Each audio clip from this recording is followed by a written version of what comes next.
SIR এর প্রতিবাদে যুব কংগ্রেসের রাজভবন অভিযান এবং সেই অভিযানে উত্তেজনা সৃষ্টি হয়েছে ইতিমধ্যে এবং দেখা যাচ্ছে যে ছবি আপনাদের সামনে ইতিমধ্যে আমরা তুলে ধরব। পুলিশ কিন্তু যুব কংগ্রেসের সেই অভিযানকে আটকাচ্ছে, রীতিমতো আটকে দিয়েছে পুলিশ সেই রাজভবন অভিযানকে। আপনারা জানেন যে পুলিশ কিন্তু কোনো রকম অনুমতি দেয় না রাজভবনের সামনে মিছিল করার, এবং সেই কারণেই রাজভবনে যাওয়ার আগেই রীতিমতো ব্যারিকেড দিয়ে আটকে দেওয়া হয়েছে যুব কংগ্রেসের এই অভিযানকে, এই মিছিলকে।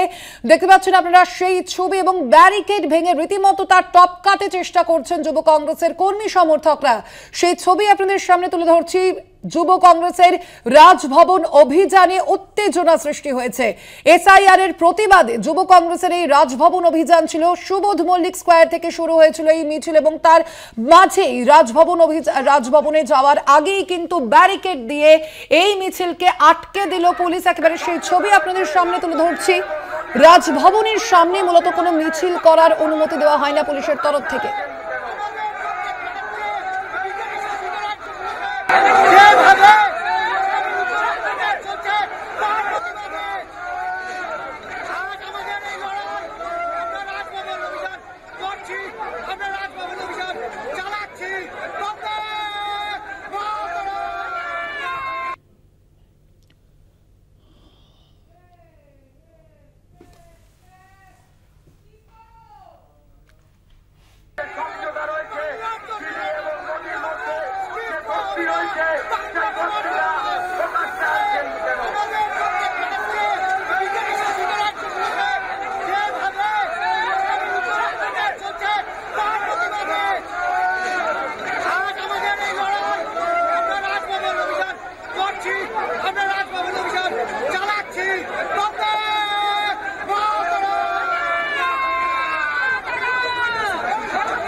কংগ্রেসের মিছিলে ধুন্ধুমার আপনারা দেখতে পাচ্ছেন সেই ছবি। পরিযায়ীদের অত্যাচার এসআইআর এর প্রতিবাদে মূলত যুব কংগ্রেসের তরফ থেকে এই মিছিল করা হয়েছিল, যদিও সেই মিছিল কিছুটা এগোতেই তাদের আটকে দেওয়া হয়, আটকে দেয় পুলিশ। গার্ডরেল দিয়ে সেই মিছিল আটকে দেয় পুলিশ, এবং যেই ছবি আপনাদের সামনে ইতিমধ্যেই তুলে ধরছি সেই গার্ডরেল কিন্তু টপকে যাওয়ার চেষ্টা করেছেন যুব কংগ্রেসের কর্মী সমর্থকরা, এবং সেখানেই পুলিশের সঙ্গে রীতিমতো ধস্তাধস্তি বেঁধে যায় যুব কংগ্রেস নেতৃত্বের।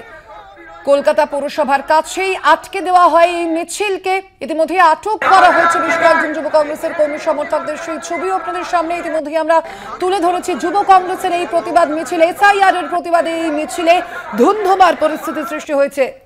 কংগ্রেসের মিছিলে ধুন্ধুমার। কলকাতা পুরসভার কাছেই মিছিল আটকে দেয় পুলিশ। রাজভবনের সামনে যেহেতু কোনো মিছিলের অনুমতি দেওয়া হয় না পুলিশের তরফ থেকে, সে কারণেই রাজভবনে যাওয়ার আগেই এই মিছিল আটকে দেয় পুলিশ। দেখতে পাচ্ছেন আপনারা সেই ছবি, এবং মিছিল আটকে দেওয়ায় পুলিশের সঙ্গে রীতিমতো ধস্তাধস্তির যে ছবি আপনাদের সামনে ইতিমধ্যেই তুলে ধরছি। কলকাতা পুরসভার কাছে মিছিল আটকে দেয় পুলিশ। ব্যারিকেড দিয়ে এই মিছিল আটকানো হয়। ব্যারিকেড টপকে যাওয়ার চেষ্টা করেন যুব কংগ্রেসের কর্মী সমর্থকেরা। আমরা এই বিষয়ে আরো বিস্তারিত জানবো। আমাদের সঙ্গে এই মুহূর্তে সরাসরি রয়েছেন প্রতিনিধি সত্য সুন্দর ভট্টাচার্য। সত্য সুন্দর, এই মুহূর্তে ঠিক কি পরিস্থিতি?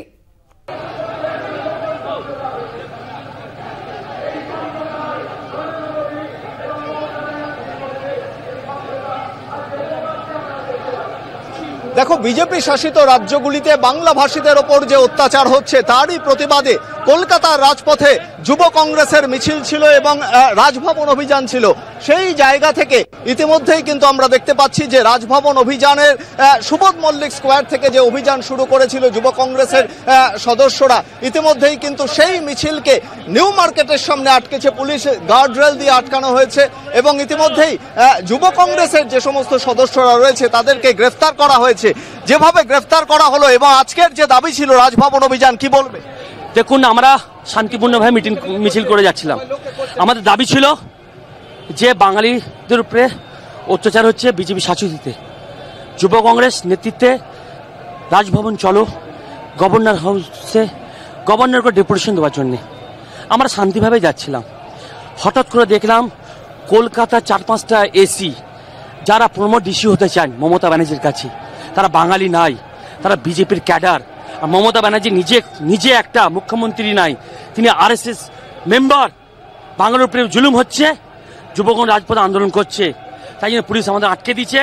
এর প্রতিবাদ আমরা লাগাতার করব। পুলিশ আটকেছে এবং এসআইআর এর বিরোধিতা, একদিকে যেরকম রাহুল গান্ধী সংসদে এসআইআর এর বিরুদ্ধে সরব হয়েছেন এবং এর আগের যে নির্বাচনগুলো আমরা দেখেছি যে মহারাষ্ট্র, হরিয়ানা এবং দিল্লির বিধানসভা নির্বাচন, সেখানে যেভাবে এসআইআর সেখানে ভোটার তালিকা সংশোধনের নামে যেভাবে সেখানে সরাসরি বিজেপি নির্বাচন কমিশনকে নিয়ন্ত্রণ করছে, এমনটা কিন্তু রাহুল গান্ধী অভিযোগ করেছেন। এবং সেই একই দাবিতে যাতে রাজ্যে এসআইআর চালু না করা যায় এবং এসআইআর চালুর যে পদ্ধতিগত বিষয় তা নিয়েই কিন্তু প্রশ্ন তুলেছে যুব কংগ্রেস। এবং সেই মিছিল আমরা দেখতে পাচ্ছি গার্ডরেল দিয়ে আটকানো হয়েছে। এই মুহূর্তে নিউ মার্কেটের সামনে রাস্তায় বসে বিক্ষোভে সামিল হয়েছেন যুব কংগ্রেসের সদস্যরা এবং পুলিশের সঙ্গে রীতিমতো ধস্তাধস্তি চলছে। গার্ডরেল দিয়ে আটকানো হয়েছে। বেশ কয়েকজন যুব কংগ্রেস যারা সদস্য রয়েছেন তাদেরকে গ্রেফতার করা হয়েছে। ফলে একদিকে যেরকম বাংলা ভাষীদের ওপর অত্যাচার বিজেপি শাসিত রাজ্যগুলোতে এবং তার পাশাপাশি এসআইআর এর বিরোধিতাতে কিন্তু সমানভাবে কলকাতার রাজপথে সরব হয়েছে যুব কংগ্রেসের প্রতিনিধিরা। আন্দোলন করছে, ভিন দেশে আজকে আমাদের বাঙালিরা অত্যাচার হচ্ছে, তাদেরকে মেরে টুকরো করে দেওয়া হচ্ছে, তাদেরকে ঝুলিয়ে দেওয়া হচ্ছে, গুরুগ্রামে কালকে করা হয়েছে। তাহলে আজকে বাংলাতে আমরা আন্দোলন করছি কাদের জন্য? জাতীয় কংগ্রেস আজকে আমরা আন্দোলন করছি বাঙালিদের জন্য। এই বাঙালির জন্য যদি আজকে যে এই রাজ্য সরকার যদি তারা যদি এই তাদের পুলিশ যদি এভাবে অত্যাচার করে, তারা তো বাঙালি, তাহলে উচিত? এটা কি উচিত? এটা উচিত নয়। আজকে আমাদের উচিত আজকে সবাই মিলে এক কাট্টা হয়ে আমরা এই যারা যারা শ্রমিকরা কাজ করতে যায় তাদের পক্ষে লড়াই করা আমাদের উচিত। তাই আজ জাতীয় কংগ্রেস এখানে লেগেছে পথে সেই আন্দোলন করার জন্য। এটাই আমাদের সংকল্প। আগামী দিনে আজকে এখানে গ্রেপ্তার হয়েছি, সারা পশ্চিমবঙ্গে জাতীয় কংগ্রেস লড়াই চালিয়ে যাবে, এটাই আমাদের সংকল্প। কংগ্রেসের প্রতিবাদে কিন্তু একই রকম ভাবে তাদের যে আন্দোলন, তাদের যে লড়াই, সেই লড়াই তারা চালিয়ে যাবে এমনটাই জানাচ্ছেন। ফলে দেশ জুড়ে যেভাবে এসআইআর চালুর সিদ্ধান্ত নেওয়া হয়েছে এবং ইতিমধ্যেই নির্বাচন কমিশনের তরফ থেকে সেই সম্ভাবনার কথা জানানো হয়েছে, তার প্রস্তুতি শুরু হয়েছে।